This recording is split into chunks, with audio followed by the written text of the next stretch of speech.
Hi, I'm Emma, she, her. And I'm Jess, she, her. And this is Fluff, the podcast about friendship, love, unfortunate failure, and fun.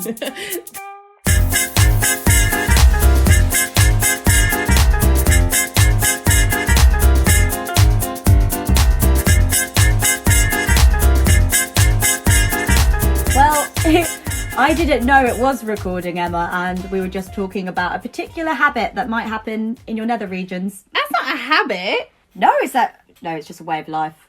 I think it's just a bodily function. Like, pooing isn't a habit. You just have to do it to survive. So to clarify, listeners, habits, because we're talking about our strange habits today, and a society's habits too. A habit is a routine of behaviour that is repeated regularly and tends to occur subconsciously with very little conscious decision involved. And so it's repeated over and over again so that over time it's done the same way for the same reason.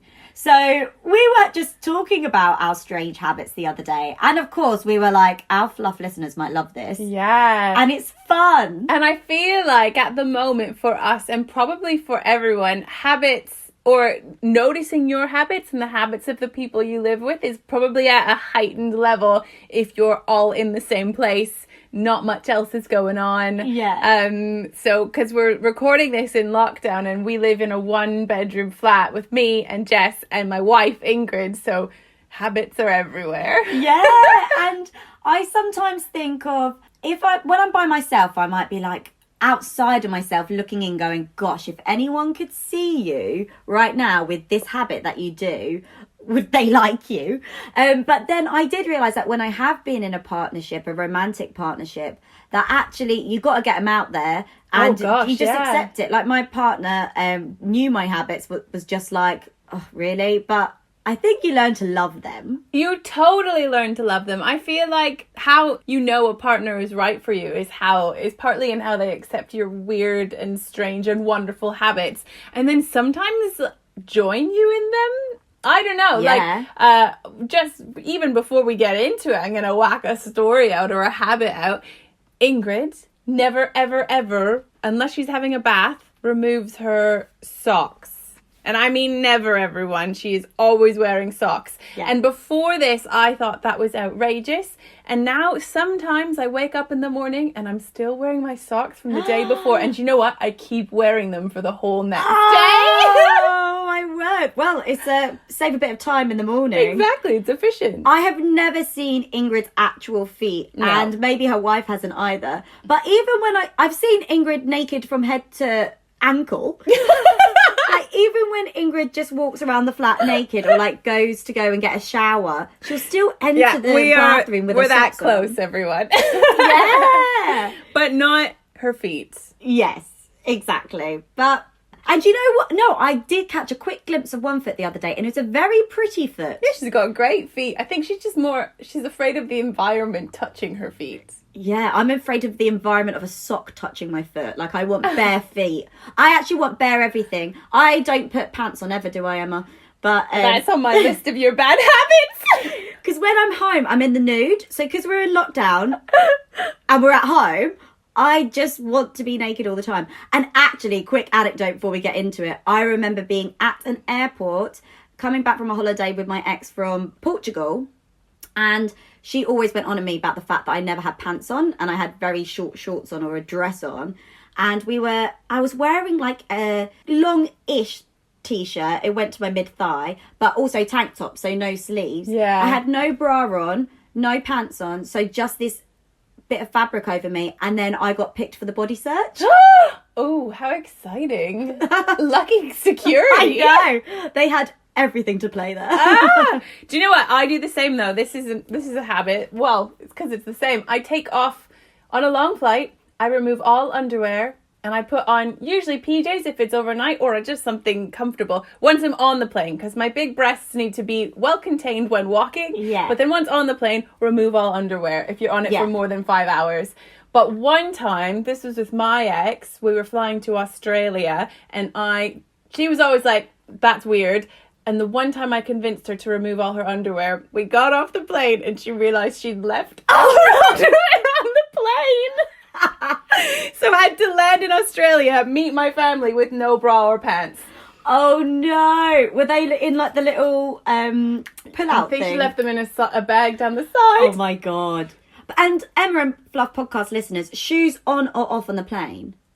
Depends. I got quite stinky feet, as you know. Still get them out. Like, I hate anything on my feet on the plane. It's so hot and stuffy. You need like a breeze.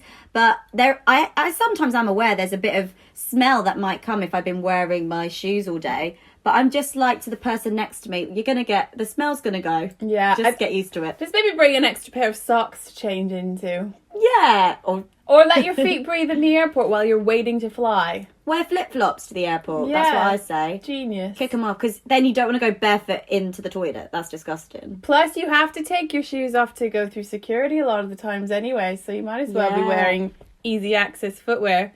Not sure if you can hear this, but Chili the cat is jumping all around the microphone right now. So if you hear subtle treads, it's just kitty paws. She's got a bad habit of sitting on everything that you're working on. Yeah, bad habit, Chili. But before we get into all of our habits, you have, if you're listening to this on the day of our launch, which will be the 29th of May, you have 2 days left to enter Jess's big birthday bonanza! Pew, pew, pew! We've had some hilarious submissions so far. People have been taking pictures of their fluffiest things and posting it on their social media. We've had someone who had a knitted beard, which was fantastic. Yeah, that was Keita's. A pink beard to match Keita's pink hair. Fabulous. Gorgeous. We've had animals. We've had a veterinarian submit something.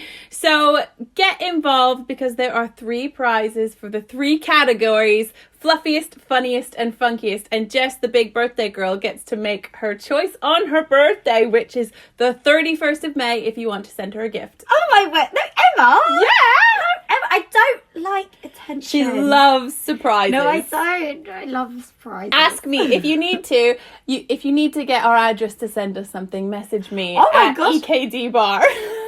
Or just tell me I'm beautiful or something like that. I don't know. Yeah, that's also a gift. Tell me I have the best heart. She likes handmade things. I like $1 million. But, right, so let's get started. Jess, what are we drinking? So, I haven't been defeated by my advice that I gave on a previous episode. I've made us an espresso martini. Without espresso. So in a previous episode, I did say that we loved espresso martinis, but we couldn't make them in lockdown because you specifically need an espresso shot. However, I've just whacked filter coffee in there anyway, just to try. It did have the foam at the top, didn't it, Emma? Yeah, now for a it's moment, disappeared. yeah. But why is this on our habits, our strange habits? That is because with all power within me, I'm trying to resist pouring Kahlua, whiskey, vegan Baileys, Disaronno, anything into my coffee every day. every day. It's her bad habit and she's trying to kick it. And do you know what? Most days. Yeah, oh my gosh, for at least 2 weeks now. Until today. Exactly, yeah. So espresso martini. It's also our favourite. Cheers. Yum. Yeah, yum. It tastes like an espresso martini. It tastes better than the canned one. Yeah. Which we had a few episodes ago. Because it's made with my love. So we'll post the recipe on our Insta stories. But that is good. So get on it, everyone. Oh, yum. Tasty. I feel like I'm in a bougie It's bar. going to go down like a treat. We haven't really been drinking much, so yeah, this is a nice experience today. Do you know what? Another bad habit is living in London and submitting to paying £12 for a cocktail just because, which is a crime. Well, that's, again, I'm not sure that's a habit, but London has a habit of making things overpriced, but what can you do if you're there? How very dare they? Yeah. So listeners, we're starting our sharing of our own habits, our own strange habits. We've broken it down into 3 categories: body habits, behavioural habits, and emotional habits. Okay? So feel free to judge us, feel free to laugh at us, and feel free to feel solidarity with us. Yeah. We also, we're going to go through our own habits and chat about them, but we've also secretly compiled a list of each other's bad habits. So we're going to see how well we score a bit against what we think of ourselves and what is observed from the outside. Exactly. I can't wait for this. And of course, there'll be some research thrown in throughout and some strange facts. Can't wait. So, Emma, do you want to start with your body habits that you think about yourself? So there's 4 items that I have on my list that I think sort of are top-notch bad habits. I'm going to start with biting my nails, which I actually gave up 2 years ago, but I have something in me, part of my habit that I can't get rid of is touching my mouth and face at all times, or touching my nails. And this all comes from, originally I didn't bite my nails as a kid. I sucked my thumb till I was 7. And to the point where it was like doctors involved to get me to quit. It was really problematic. I had so much dental work done because I'd ruined my teeth. And can you tell? I sucked this one straight. One thumb bends back and one doesn't. They are completely different thumbs and they're going on an Insta story. I know, exactly. So that was my start of bad habits. To quit that habit, I literally had a plaster with the gross nail polish all over my thumb, plus a glove was like everything I needed. And actually, I think the thing that scared me out of it was they told me I might need to have like bars on my mouth and like a cage so I couldn't put my thumb in. Right, jeez. Scary stuff. So after that, I bit my nails until I met Ingrid, who is disgusted by anyone putting anything in their mouth. And I put everything in my mouth, so somehow she's gotten used to that. But I have stopped biting my nails, but I do chew that, like, don't bite them off, but I'm constantly obsessively checking how long they are on my teeth. They're here all the time. Yeah. In fact, I was speaking to Emma about, or I made a passing comment about biting nails, looking the other direction, and turned around to face Emma and catch her in the middle of the act. It's so unconscious. They're always, and I notice a lot at the moment while life is on Zoom, I can see, like, more than anyone, I'm like this while thinking. I do this so much, touching my face, that is. So, sorry, that's one. But then the other thing that I touch a lot on my face is my nose. Yes. Because I am so allergic to everything in the world. My nose is in a constant state of itchiness, and I'm basically over pretending that it's not itchy on the inside. Yeah, it's so cute. I know it. I can see it. You do like such a cute like little wiggle as well of your nose. It's so sweet. Yeah. It was better. I used to do this. Yeah, you do that. Which is so ugly, so I started doing it on the outside. Yeah. My dad does this. I think I picked it up from him. Which is where I put my nose between 2 fingers. Maybe we'll do this in the story as well. And wiggle it around. But it's itchy, so my fingers are always on my face, my mouth, or my nose. I've also said I itch my crotch quite a lot. That's the other bodily one. I'm a hairy person, don't judge. Well, that actually leads me on to my first strange habit. Yeah. Playing with my pubic hair. Oh! So I tend to have things waxed at the side, but then I have my little strippy strew. Yeah. Except in COVID, we are growing on down to the ankles, baby. Yeah. But I didn't realise I do this, but in bed at night, I just have my hands down my pants and sometimes like twirl my pubic. Oh my God, I was shy now. No, I do that. Do you know when you're like watching TV and it's just comfortable to have your hand on your crotch? Yeah. And it's comfort. Sometimes if the hair's a bit long, I just want to like, as we go. But I just sometimes just want to like pull the strands. And my ex used to always say to me like, stop touching. Oh. And then actually when I realised it was a thing is then when I was dating for a bit last year, she also picked up and was just like, are you playing with your pubes again? Stop playing with your pubes. Well, at least you don't do like me, which is itch your crotch, play with your pubes, and then touch your nose and mouth. The hygiene of it. Only Emma. I'm a real catch, everyone. And I suppose keeping with the gross things before I move on to maybe more acceptable things, I love squeezing spots on my own body, on Emma's body, if I'm allowed. I mean, if you're naked around Jess, it's only, which I am, so frequently. I think we all kind of have a distaste for clothing in our homes. But it's just like minutes before she's going to have a magnifying glass and have found something on your body that she wants to remove. I wish there was like a sport in it, but only with people I love. I mean, Ingrid even caught us on video on the weekend where I had an ingrown hair on my crotch that Jess was obsessed with and was making me promise that I wasn't going to touch it without her. And she wanted to get it then, but it wasn't ready. Is it ready? You've got it, haven't you? You've got it without. Out. It came out or you pulled it out without me? Well, it was at the surface, so I pulled it out without you. This is the thing. I don't get furious about much, but if I've been promised a spot and then somebody else does it... It's my own body!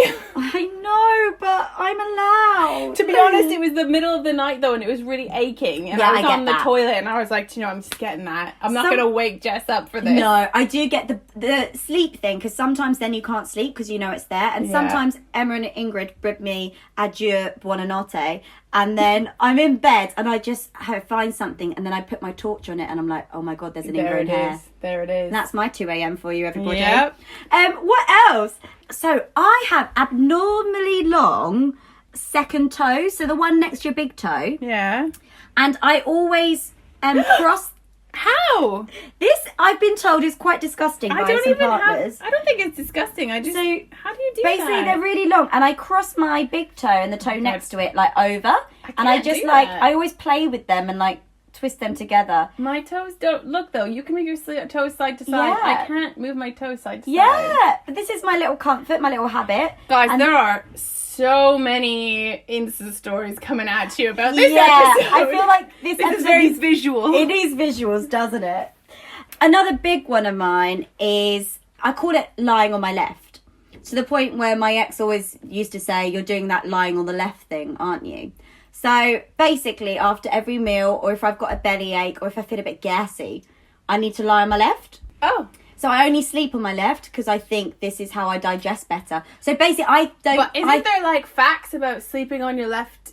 Yeah. So I'm obsessed with it. It's better or worse? I'm trying to think now. I feel like it's worse. So people Doesn't your blood have to pump uphill then? No, I've always been read about and been told that if you lie on your left, you digest better. So basically, I just always want to be on my left after a meal to help me digest, because sometimes I struggle a bit with a bit of slow digestion. Yeah. So I'm obsessed with it though, and then that means though, depending on what side of the bed I have, that means I'm always the little spoon because I have to lie on my left. If Do you pick that side? What if it just so happens to be that way? Because I always sleep on the left-hand side of the bed. And then if I lie on my left, then I'm sorry, you need to big spoon me from behind. You have lots of nice positions that you like to get into in order to help you digest, as I've witnessed. Well, maybe more on that later. So, getting on to behavioural habits. Emma, kick us off. I think my main problematic habit is procrastination. I will find, and that's not to say I'm lazy not doing stuff. I will find 1,000 things to do except for the one thing that is wearing on me, and I will be so busy doing the things I'm not supposed to be doing first. But Emma, I read something on a self-care mental health thing yesterday, which said we procrastinate because of the fear of failing. I'm a massive perfectionist. Yeah, exactly. So which is why you always leave the most important things to last, because they're the things which have the biggest kind of fear of failure, or the biggest drop if you don't do it. Yeah, definitely. Plus, I just can't work without a deadline, and I need the deadline to be within hours, or I'm not going to do it. Because I tend to think I can do things really quickly and overpromise myself. So I'll be like, I can do that in about 4 hours, so I'm not going to look at it for 4 weeks. You do have these lines, Emma, where you're like, I can whack out a 6,000 word essay, no problem. Yeah, but then I do. So, I mean, it depends what it is. I am a very quick worker, which does mean that another bad behaviour thing is that I'm really controlling and very impatient. No! Because I kind of am like, well, I could do that in 5 minutes, so why is it taking you 2 hours?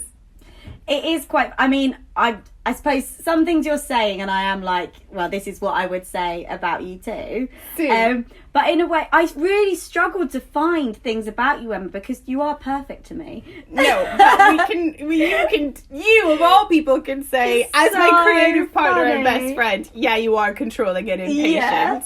It's so funny though, but most of the time I'm just like, I'm just going to let it slide. Emma can have this. It's fine. Because I'm also a little bit nonchalant, don't really care. Do you know, I do feel like because of that part of me, though, we do go very well together. I think I complement your other bad habits, which might be, well, we'll come to that in a minute. I think they go well together, our bad habits, and make us be more productive. I'm really messy in my creativity. I have to make a mess before I can clean. But then I'm also obsessively clean, and I have to clean my way. Yeah. I can't let... It slightly drives me crazy when either you or Ingrid touch the dishes, because you just don't do it the way that I want them done. So funny. But then So you might have noticed when I'm like, no, I'll do it. No, Jess, it's really fine. I love doing the dishes. I love it. But Emma does have... It was quite funny. Obviously, I've moved in here, and I've adapted to Emma and Ingrid's way of doing things as well to suit their household. Yeah, which is lovely. Of course, but that does mean it's slightly different. But the fact that Emma's a bit like my mum, everything needs to be washed thoroughly before you put it in the dishwasher. And also, I haven't had a dishwasher in decades. That's learning, because my mum said that. I used to make fun of her for it. But if you put it in with food, it A, comes out still dirty, and B, it clogs the dishwasher. And we've had to have maintenance people in twice because of Ingrid's lack of cleaning the dishes before putting them in the dishwasher. Welcome to the 30s, everybody. The dishwasher is for sterilization, not cleaning. This is literally... Just welcome to our daily conversations. We should retitle this. What do Emma and Jess talk about every day? All right, I've only got two more bad habits, behavioural habits. I guess the plot in every movie and show out loud. Yes. Yeah. Confirmed. Yeah. And I'm like, stop being so intelligent. Because I'm like, I'm 1 hour away from where you are. And I can't help it. And I just say, oh, well, obviously this is blah, blah, blah, blah. And Ingrid gets really annoyed. And then she really loves it when I'm wrong. Because then she likes when I'm wrong, basically, because I always think I'm right. But yeah, I don't know how to hold it in. And I always made fun of my dad for speaking during movies. He doesn't guess plot so much, but he just narrates it, basically. But I do it now too. Yeah. And then the last one is a quite big one for me. Is I say sorry all the time.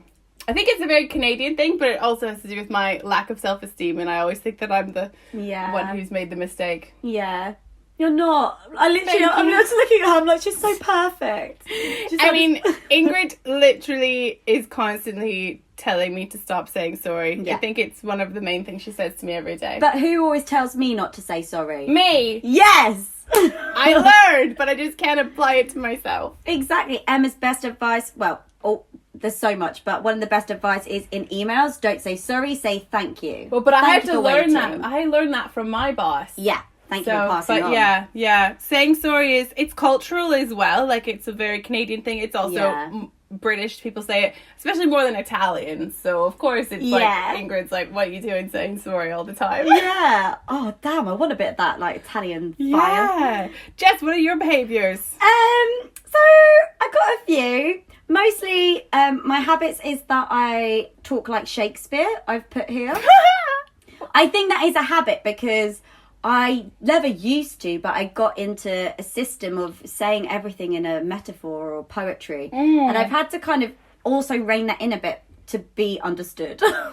I mean... Is that a habit? Yeah, definitely. I think that's a weird habit you have that you've always... But I feel like you've always had since I've known you. Maybe it's gotten worse. Where you just speak in ways, and especially on your social media, I feel like is a really good version of this. Where you much try to be better. Speak in illusions. Yeah. And I know for sure that no one knows what you're referencing except for me. And because Emma gave it a like, I think it's understood. Yeah. To the point where when my mum first met Jess, she's like, she's a lovely girl, but I just don't know what she's saying. And she speaks the same language. So I have tried to adapt that. It was fun while it lasted. But then when I realised that nobody around me actually understood and was smiling, maybe just because I was smiling myself. Yes. I don't know. I think it's not just the words though, it's also your sort of your melody of your speaking. It's very it's a bit song-like, isn't it? Yeah. Which kind of leads me into always making sound. There's a constant sound of some sort. Of some sort. Coming from my mouth. Sound of some sort. I like to turn things into a song. I just feel that everything needs a bit of a soundtrack. You also, if someone else says something loud, you just repeat it blindly. Like whenever Ingrid says, bloody hell, you go, bloody hell. Just because you're like, oh, I'll do that. I think because when Ingrid says bloody hell, it sounds really fun to say. So because she's mocking the British, obviously. I realise this. So Jess is mocking herself, but just thinking it's fun to say. I mean, mock the British. Sometimes we're shit. No, but it's not even that, like, that's one example. But if someone says something that you think is fun, you repeat it. Yeah. I'm like, I want to get involved in this. But my worst thing is anything around daydreaming, especially when maybe in conversation with somebody, especially when going to bed. Just my mind just drifts. But I just constantly make games and play. So my habit with my shower, for example, I now can't have just a shower. Like, I can't just stand in the shower, let the water fall on me and scrub my body. Oh no. It needs a big fat ass speaker. It needs all of my banging, like, big bass tunes. And I'm going to take in my incense, my candles. And so I just want basically like an intense drum and bass club experience in my shower. And I can't retract from it. Okay. So yeah, basically it's party time all the time, people. Yeah. So I repeat, 1 bedroom flat. That's all I need to say. And if it's in the morning time and I take a shower and I'm like, oh, the girls are at work, I'm like, no music. And sometimes I'm like, what if I just put on some chill bass music on level 1 volume? But it's good that you make sound, because I can tell it means that if you're not making sound, I know you're having a bad day. Oh God. So Really? There was a day last week where we were like, I don't even know if she's up yet. Maybe this is 2 weeks ago. I think I even mentioned this in the last week's episode where we came into the room and the curtains were drawn and she was sitting there reading with the saddest face ever. It was like, oh, clearly this is a bad day. But I knew before I came into the room because you were silent. Whereas Jess is someone who always has headphones in. I imagine if you live by yourself, you'd be playing music out loud. But she's always got headphones in. I can hear your music playing through your headphones, so you are playing it loud because she's like, I need that at all moments of the day. I maybe need to like rein in the bass and just have like some. Maybe I should play like some classical symphonies in my ears. Yeah, I mean, my mum always has the radio on, no matter what, throughout the house. She always has, and she plays nice classical music to keep her calm. Yeah, but the thing is, I know, like, for example, I'm hooked on Katy Perry's Daisies release this I've heard week. it today. Through your headphones. I'm playing about 50 times a day right now. Yeah, I know. And I'm playing it because it makes me feel excited, but then I'm too excited to focus. And then I go to bed and all I'm doing is choreographing to Katy Perry Daisies. Like, I have a full-on music video ready apart from the beautiful one that she released with it. If you want it, Katie. Yeah! Jess got it for you. Choreographer Katy Perry, yes please. I haven't got any other work right now. So, yeah. Big bass. Moving on to emotional habits. Also, listeners, if you're like syncing up with some of us, please let us know. Oh gosh, yeah. Especially the body ones. I feel like they're the best. They're the best. I feel like our emotional are going to be quite similar. I think we're suddenly getting into a bit heavy here. This is heavy territory for me. Oh, good Lord. I've just read my notes. Yeah, all right. So my top is, well, the first word is self-hate, blame, and guilt, which comes with saying sorry. I always habitually blame myself first for everything and then feel guilty for things where it's like, what the fuck, you don't need to feel guilty about that. That's so ridiculous. But other things is I'm a know-it-all and therefore defensive if I have got it wrong. And if I'm right, there's no way you have to be wrong. Exactly. Can I give an anecdote to go on this, which is coming later? So I just want to say, kind of 2 for the price of 1 on the self-hate and blame. That basically sums up mine. I'm either like, the world comes crashing down if somebody says something where I'm like, oh no, I did something wrong, or I thought I did something wrong. Like, I'm just hating myself. But Emma the other day, so podcast listeners, I'd like your opinion on this. We were watching American Idol and I commented on the fact that I said, hey, in Canada, does everyone use the word sir at the end of a sentence? Oh, I didn't think this was the anecdote you were going with. Yeah, it was. Sir at the end of like a sentence, or just like, thank you, sir. Yes, sir. Yes, ma'am. Yes, sir. Yes, sir. And I said, they use that in Canada? And then I said, we just don't have that in Britain. And then Emma was so sure. You were so sure. Still am so sure that I'm still not sure. I feel like I notice it more here than I ever did in North America. So British listenership, maybe. Yeah. Do you feel... But Emma, it stands out to me when watching American programs, American films, the use of the word sir. But maybe it's the accent and the voice around it. Which is what you said to me. Oh, yeah. But I feel like sir is just even like... But I hear it in a British accent. It's so in schools, kids being like, sir. I get the sir in schools. Because it's a very, like, classist thing, which is a very British thing to me. I feel like and then I thought about it. I was like, no, I'm wrong. Emma's right. But then thinking about it, I was like, no, there is a definite, like, in, like, American films or just in life, I feel there's such a sir. Even when I've been travelling and I met Americans, there's just, like, such a use of sir. And I feel that we just don't have that here.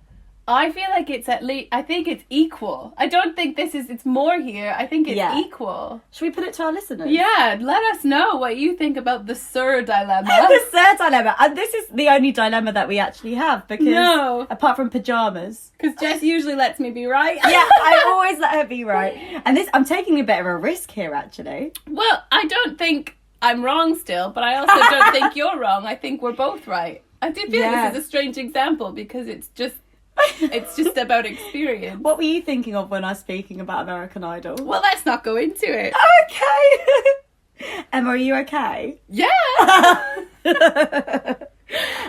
Other emotional things. I fall madly in love. You do. Like this. Yes. But don't get me wrong. This isn't to say I'm fleeting.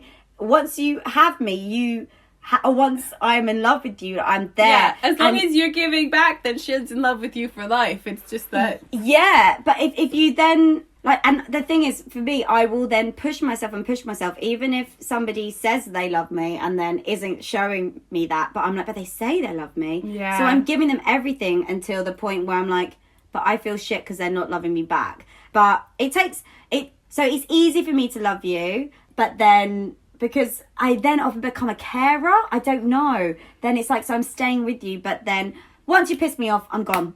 No, that's not true either, is it? No, that's not quite true. But the thing about being a carer is true. But I think that's also, I was going to say, I feel like that's true for me as well. I feel like we both end up in situations of supporting people more than we are being supported by people. Yes, for sure. Which then makes it so tricky to leave because I'm like, but... They need me. They need me. And they probably do. Yeah. But they're not giving you anything. But I'm on a new phase of life, listeners. That's right. You gotta love me. You gotta be fire. You gotta flirt with me. You gotta tell me I'm gorgeous. You gotta tell me I'm awesome. Otherwise, sorry, ta-ra, I'm off. Exactly. This was decided at 3 p.m. today. Yeah, I was gonna say this is like 3 hours old. Also one of my habits. And then I think I'm done with emotional. Although I was just going to say, if I'm... Okay. I should share this. I wasn't going to share it because it is big. If I am very happy, I want to smoke and I want to drink all the alcohol. If I am in deep despair, I want to smoke and drink all the alcohol. I'm kind of... I mean, this was the first thing I thought of when we said an episode about habits. Really? See... How do you see this, Emma? Well, we'll come to it when I got to my Jess list later on. So those were kind of our visions of ourselves. Please think about your own body, emotional, behavioural habits. Even just for some exploration, I find it quite good to address. And yeah, it's very good. I think it's very healthy to be able to say, this is my bad thing. Yeah. That I know that is bad about me and I'm either not necessarily working on, because I'm going to talk about in a second actually about self-improvement, but just to be aware that that's your tendency. Yeah, because then you can maybe help yourself with it. Yeah. Emma, can you please hit me up with 3 numbers between 1 and 42? 2, 9, and 22. Excellent. So why did I ask that, everybody? Because I have some 42 strange, bizarre habits of ancient peoples. Ooh. So, Emma, you've got the memory, so you start me off with what number you said. 2, which is at the top. She scrolled right to the bottom, everyone. But that was confusing, because actually it's counting down. Okay, number 2. That sucks, it says. In ancient Ireland, One showed, oh my God. Oh no. One showed submission to tribal kings by sucking their nipples. Oh my gosh. So, Irish listeners, can you confirm? so then if the king had been driven from the throne, you would find them, their ancient corpses, with their nipples slashed or mutilated, because therefore you couldn't suck their nipples anymore. Fuck. That is visceral, that one. Wow. 9. I need to have a little inhale and exhale through that. Okay, 9. This is really little. I know. It's a quick sniff, really. I'm a bit embarrassed about that one. Yeah. Oh, it's my number. So. Okay, number 9. Getting around to it. Here in the modern world, many of us have trouble getting motivated. Okay, procrastination, But don't feel so bad. Even our ancient ancestors struggled with procrastination. Putting off crucial business was so common in ancient Greece that the Greeks had a word for it. Akrasia, the state of acting against one's own interest. Acting against one's own interest. Yeah, because I suppose in the moment you're like, I don't want to do this. I just want to eat a snack and lay down. Yeah, definitely. Or talk to people. Just do something that's fun, whereas this thing that I have to do is not fun. So, to akrasia, the state of acting. You can confirm, if you're Greek, confirm the pronunciation, because I feel like it's quite a complex language. And was the other one 19? No, it was 22. Oh. Yeah. Close, because there's a 9 in it and there was a 9. This is so relevant to us. 22, no pants allowed. The Greeks and Romans had pants but just didn't wear them. The Greeks thought they looked silly. The Romans considered them for barbarians. There we go. Oh, that's because they were customarily worn by Germanic peoples to the north. Oh, a Germanic-Roman rivalry. Oh. Excellent. Air your foof, everyone. Or air your... whatever you have down there. Just air your body. Air your body. Get it out. Get it on the scene. Get it on the scene. Emma, we've got plenty of facts to go throughout, but should we go into some research? Yes, please. So, there are lots and lots of books out there about how to change your habits, get rid of bad habits, create good habits. There's one book that was a bestseller called Atomic Habits, which is like how to get it into your body at an atomic level. Oh. Which is interesting and fascinating, and I do actually have some tips about how to create good habits. But before I do that, I'm going to say I think it's all bullshit. Mm-hmm. Because habits are either an expression of a psychological situation, so like things like biting nails or nervous tics that you might have are related to how you soothe yourself. Yes. And also, a lot of things that when we're thinking about creating good habits, it's because we are obsessed with the need to this sort of culture of self-improvement, which is created by society, is not created by an individual. Yeah. So I have a couple things to read out here, which I found in my research, which was talking about where habits come from and the reasons why it's so hard to create new habits. So I have this one here that's talking about, it gives us an example. So one reason that there's no clear consensus on how long it takes to form a habit is because this has nothing to do with the behavior pattern itself and everything to do with the underlying coherence of the values dictating that behavior. If you take two people who have never seriously exercised in their life, but one of those people grew up in a household where it was instilled in them that their overall health was the most important thing in life, that what they ate mattered, and compare them to someone who feels like they should exercise more simply because everyone says they should, even though it feels like a burden, there's likely a difference between how they're going to fit that into their routines and how likely they are to stick with it over the long term. Mm-hmm. So it's a really great example of like where it comes from, where the motivation comes from. If it's come from something that you believe at your core, or if it's come from the outside. So anything to do with diets, which is a lot of habits are about. Yeah. Anything to do with appearance or how I'm going to work better comes from often pressures of our world, as opposed to you being like, oh, I should deal with this differently at a sort of a belief about that. And I suppose pressures, Emma, and also like, and then because of that protection, when you were reading that out, it reminded me, but the thing about me lying on my left is because I am scared of being indigested. Exactly. I think everyone can think of it.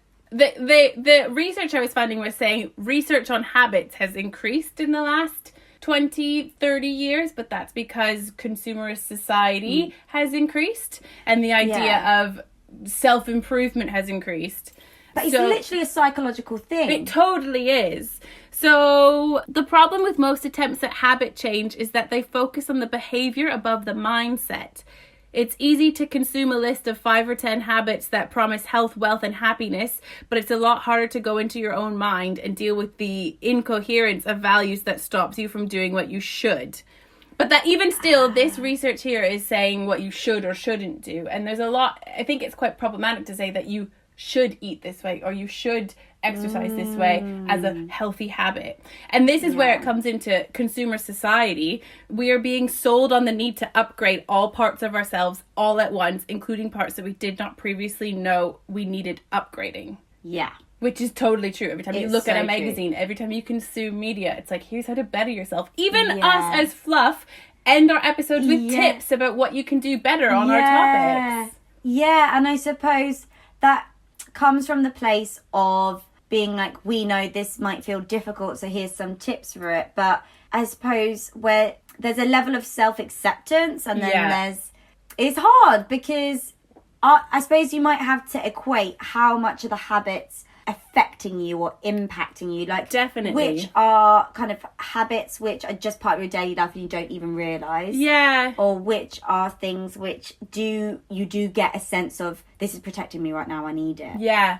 But again, there's a lot of language of shame around habits and things you should be ashamed of, like you should be ashamed that you don't exercise enough, or you should be ashamed that you eat that way, which is ridiculous. It's because of course we touch our pubic hair, it's part of our bodies, right?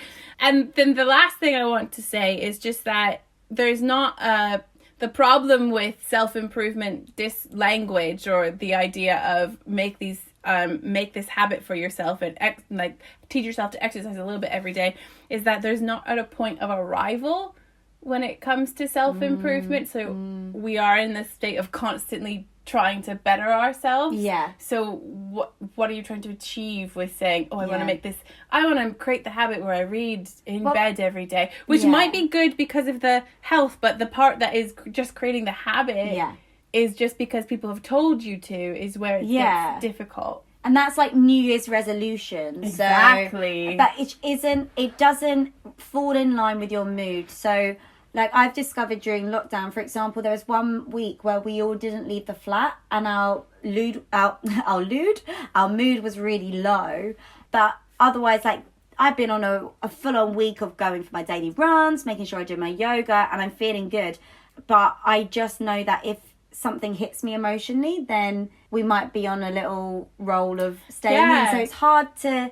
But even like in comparison, I'm menstruating this week, so have not been going for runs. But because Jess is going for runs, it makes me feel, maybe I should go for a run today. But actually I don't want to. I really don't want to go out of the flat at the moment. And that's where it becomes problematic. Exactly. And I think living so close together, I've realised how quickly habits can change, because there was a week before where I wasn't leaving and you had a couple of runs. And I was like, I'm not leaving the flat, but I just knew I didn't have the energy. So it's interesting to know that it's so dependent on just where your mood is at as well. So don't be hard on yourself, because if you are maybe letting in some more difficult habits to handle, it will change, there might be a little bit of light maybe. And then it might change back for a bit. And this is just, I think, what life is like. It's full of successes and full of failures. So just because you skipped a week, or if you're, for example, trying to quit smoking and you fell off the bandwagon, it doesn't mean that you can't achieve that. It's just part of your process of healing. Can I just say, another habit that I've got into in quarantine is just forgetting to put on deodorant, and I just caught myself. Do you know, I just said this to someone the other day. I was like, and I love that Jess, whenever we have like before we have a video call with someone, she'd be like, oh, I need to put deodorant on. We're like, they can't smell you, and I've been smelling you all day, so why does it matter? I'm lying. I haven't been smelling you. I can't potent, smell you. though. I can't smell it from a distance. If I you've got don't really want to closer, put my nose in it. No, honestly, do not make yourself gag.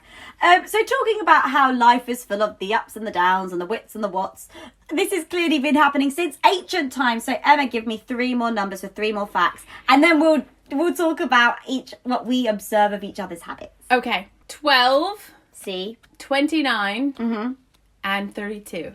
12, 29, 32. 12, 29, 32. Must remember. I'll remember. Okay. 12. You're in luck.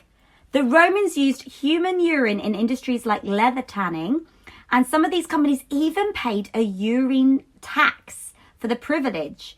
Oh, but that's not all. Urine was used by Romans as laundry detergent, fertilizer, and mouthwash. I knew it about laundry detergent, but like Mouthwash? Jeez.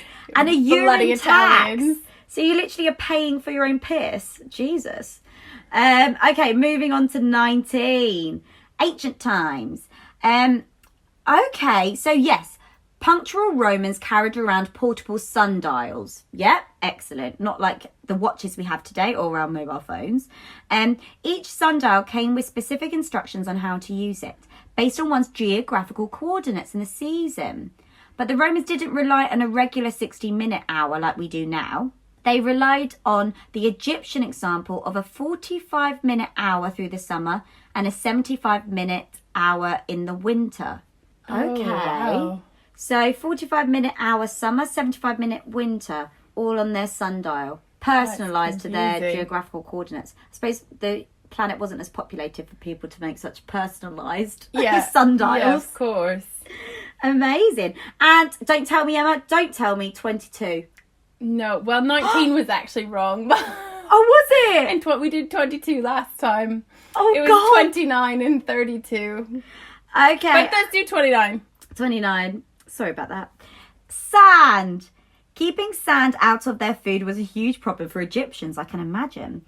And coupled with their rough, fibrous diet and no dental hygiene, it meant that Egyptians of modest means usually suffered severe dental issues. Hold a minute, I wouldn't call that a habit. So we're going to 28.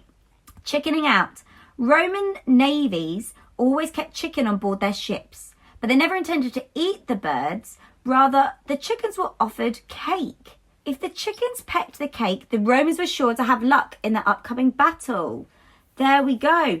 A furious chicken would be shunned overboard and declared, if it won't eat, it can drink instead. There we go. Lucky chickens getting to eat a nice bit of cake. Yeah, as long as they wanted it. I don't think it's their natural diet. Poor chickens thrown overboard.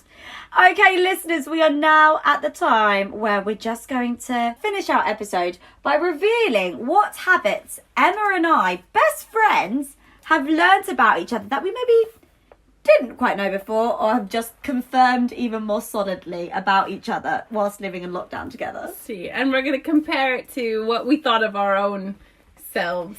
Yeah. Like, you've got a little diagram. But I struggled, and Emma was sitting at the other side of the room, and I was looking at her. Yeah. And I kept getting up, and she was staring at me really intently. But I was just like, I was looking at, I was struggling to find them, like bad habits or whatever. And then I looked at a website with a list of them. I was like, but these just don't apply to her. I was like, she's just so fabulous. But I've got some now. I've got some. Okay. I feel you're excited to tell me about mine. I'm not excited. I'm thinking which ones should I say? Well, I've also... Okay, so let me start. Because some go quite deep and some are more surface. I would say that, Emma, yeah, I was saying about you always have to be right and potentially finishing other people's sentences sometimes as well. Totally. Okay, cool. Just checking we're on the same page. See. And you can tell when Emma has something to say in a conversation because her lips are closed, but they're like, her neck is like jolting forward. So you're just like, can everyone please just quickly wrap up what you're saying so I can get out my words? Yeah. And I feel like I can attribute that directly to being my father's daughter. Oh, Peter Ball. And that is what he does, and that was what his family does. And because of that, that's what you learn to do. If you want to be heard, you have to shut people up. Yeah, absolutely. Definitely. So, tell me, Emma, what have you got? I don't know really where to start. Oh, God. I don't know how...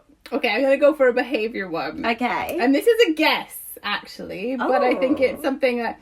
So, which do I say? Oh, right. So, hit me up. This is about water and showers. Oh, God. So, I am just amazed by how many showers you have in general. Sometimes more than one a day.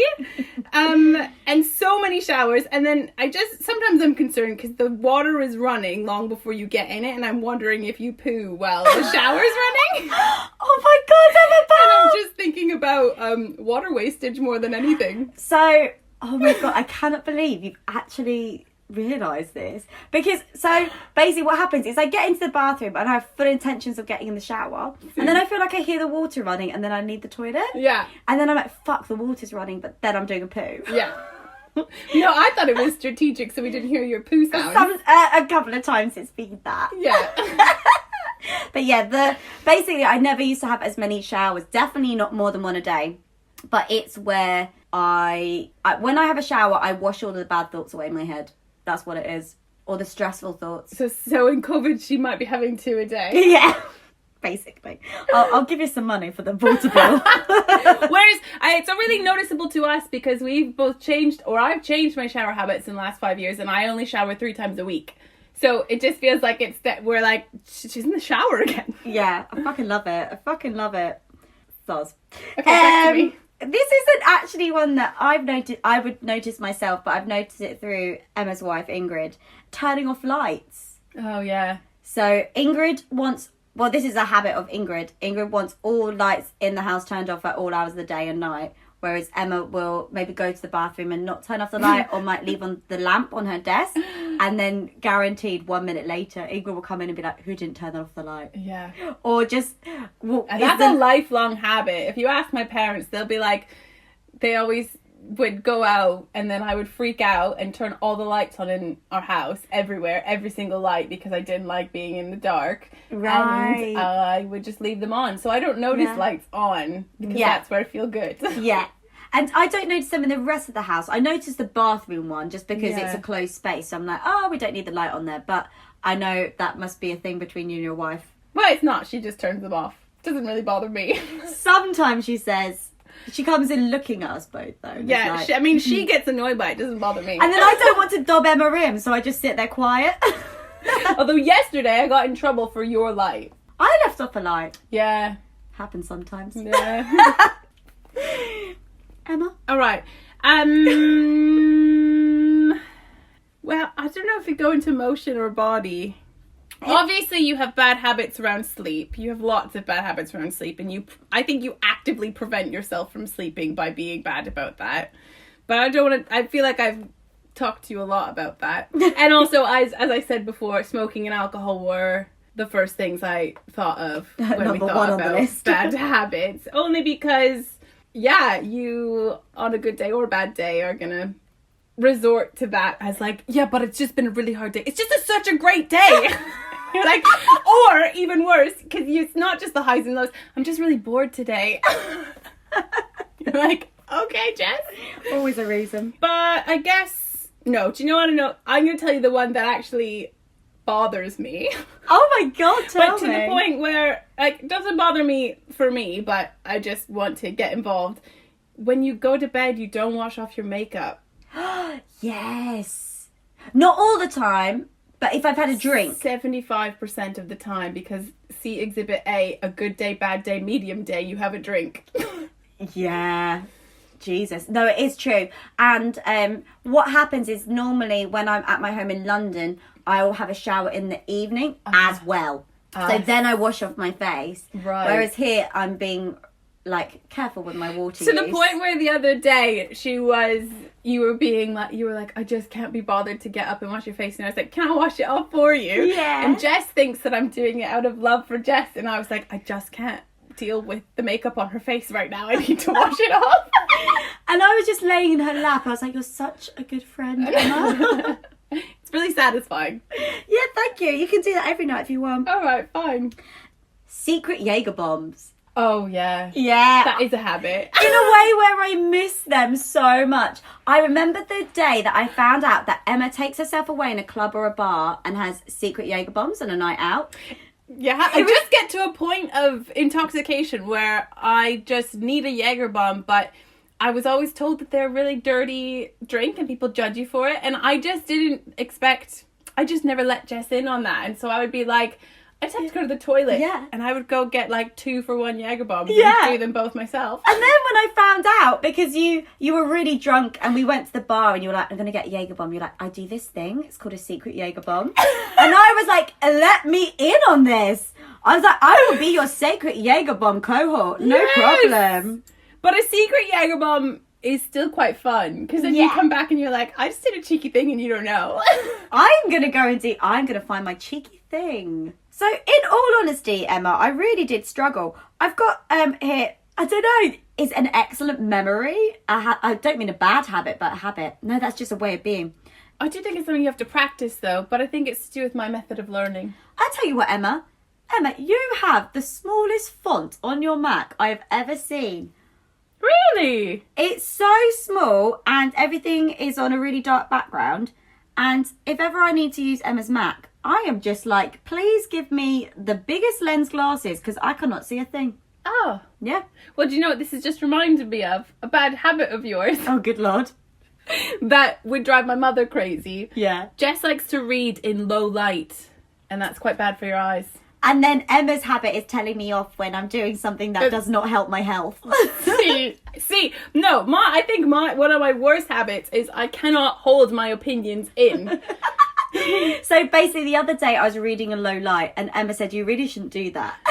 And I said, I like the lighting right now. And you said, yeah, but it's really bad for your eyes. And I said, but I really enjoy this level of light. It's quite soothing. And you're like, yeah, but I'm just saying that this is going to really hurt your eyesight. Yeah. But she uses the same sort of excuses about smoking. It's like, yeah, but it just makes me feel good right now. But your lungs. So, this is our daily back and forth. Exactly. Because, listeners, you just need to understand that I need to die in my 90s holding hands with Jessica, who is also dying at the same moment. So anything that is bad for her health, just drives me crazy. Which is why I can't really pick out any more habits, really. I feel like you've got a long list. No! But Emma's things they're basically all the same thing. Being a bit of a know-it-all, I use that word. Self-criticism, which we've spoken about. Being right, but in a way that I just love that about you, and I also learn a lot from it because you do give me your honest opinion, and I am just like, okay. I kind of said everything that you said about yourself. Yeah, my list is very similar to yours apart from the shower pooing scenario. So basically we just know each other really well. Yeah. A good habit is Emma has been amazing at giving herself nice baths, and you are doing your shavasana at the end of your yoga classes. I am. A new habit. I'm working on that because we both used to say, oh, what's that part for? It's so I don't want boring. to lie here for 1 minute, let alone 10. I've been increasing it by a minute every day, and Have it's you? really good. So Emma has been wonderful doing this, and I feel like it's had a really positive impact on you. I do feel like, and I've incorporated meditation into my days as well, and I just think it's really helpful for me at the moment because I really struggle with not having personal space. And so meditation and shavasana are moments where Ingrid and Jess can't touch me. And that it's just helping me be balanced because I love both of them. And I like when both of them are cuddly, but I needed just that time. Emma put her foot on me this morning and I was so excited. I even turned to her and I said, oh, you just put your foot on me. Yeah. Yeah. I think it's good. I think Jess is you're developing good habits on, like, I've been really impressed with your sleep mask, getting into bed, making yourself fall asleep on most days. You've been really good with sleep, having a cup of tea. See, no alcohol for 2 weeks. We've been, apart from, do you know what? We didn't have alcohol for 1 week, and then we had alcohol on Friday. Just kind of like our normal party amount. And then Saturday morning, I threw up, and I haven't thrown up in years. You threw up 6 times. Yeah, I was really sick all day. I don't know what that was. But suddenly my body was like, what is this? We don't do this anymore. We are healthy habits. Yeah. So, do you have healthy habits or some cheeky habits or some, maybe a little bit more problematic habit. If you want to get in touch with us, in fact, please do get in touch with us. You know we have our Fluff Overheard, where we like to share people's stories. So get in contact at Fluff Creatives on our Instagram or Twitter, or email us, fluffinquiries@gmail.com. And don't forget Jess's big birthday bonanza, because it is 3 days from the release of this episode, and Jess is going to be 30, so just make her happy and submit something fluffy. Yeah, I love the fluff. That can be my birthday gift, listeners. Love ya. Cheerio. Thanks for listening, and don't forget to rate and subscribe. We're excited to welcome you into our Fluff family and bring you some gorgeous sparkles every Friday.